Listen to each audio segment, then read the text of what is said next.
एक बार फिर से स्वागत है आपका हमारे YouTube channel Chandu study circle में।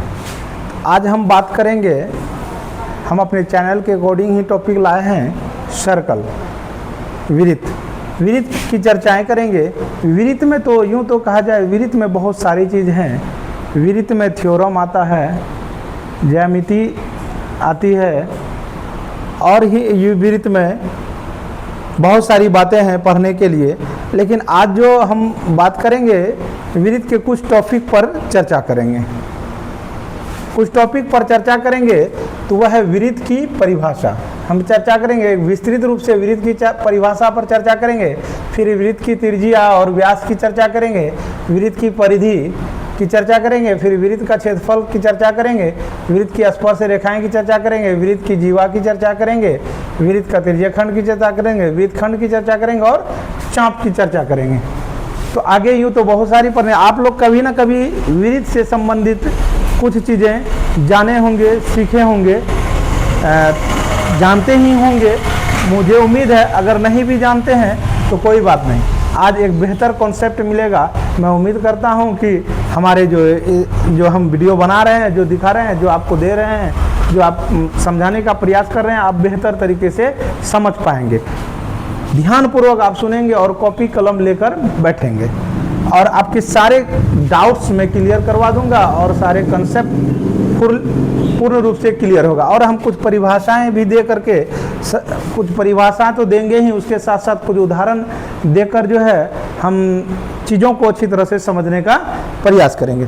तो हम वृत्त की बात करते हैं। तो वृत्त जो है, आप कह सकते हैं कि वृत्त की परिभाषाएं क्या होती है। तो एक बिंदु, किसी एक बिंदु से जो एक समान दूरी से चारों ओर बनाई गई आकृति को वृत्त कह सकते हैं। किसी एक बिंदु से समान दूरी की चारों ओर बनाई गई आकृति को वृत्त कह सकते हैं। या आप दूसरी तरीका से इसे ये कह सकते हैं कि वृत्त जो है वह 2D आकृति है, क्योंकि इसे आप हाथ में नहीं ले सकते हैं, आप पकड़ नहीं सकते हैं। यानी द्विविमीय आकृति है, द्विविमीय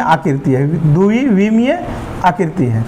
और द्विविमीय आकृति है, इसे हम हाथ में पकड़ नहीं सकते, क्योंकि ये जो आकृतियाँ होती है वो एकदम प्लेन क्षेत्र पर, समतल क्षेत्र पर। जैसे अब हाँ, घड़ी है, देख रहे हैं, घड़ी की ऊपरी समतल क्षेत्र है, तो इस भाग को आप वृत्त कह सकते हैं, है ना। इसी प्रकार आपके घर का ग्लास मान लेते हैं, ग्लास है, तो आप ग्लास तो यूँ तो आकृति की बात किया जाए तो ग्लास एक छिन्नक की आकृति है, बट लेकिन उसके ऊपरी सतह की बात करेंगे तो वह हमारा वृत्त है।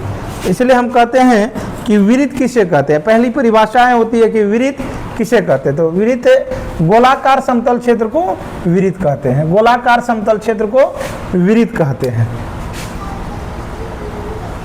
गोलाकार समतल क्षेत्र को वृत्त कहते हैं।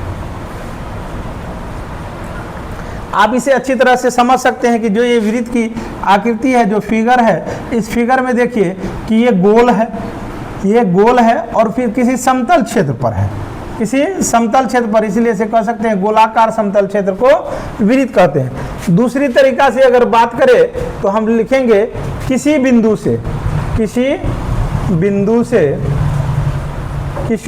से समान दूरी पर चारों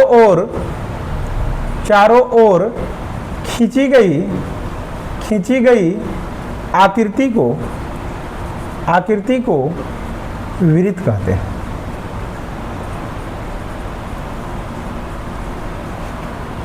वृत्त का माप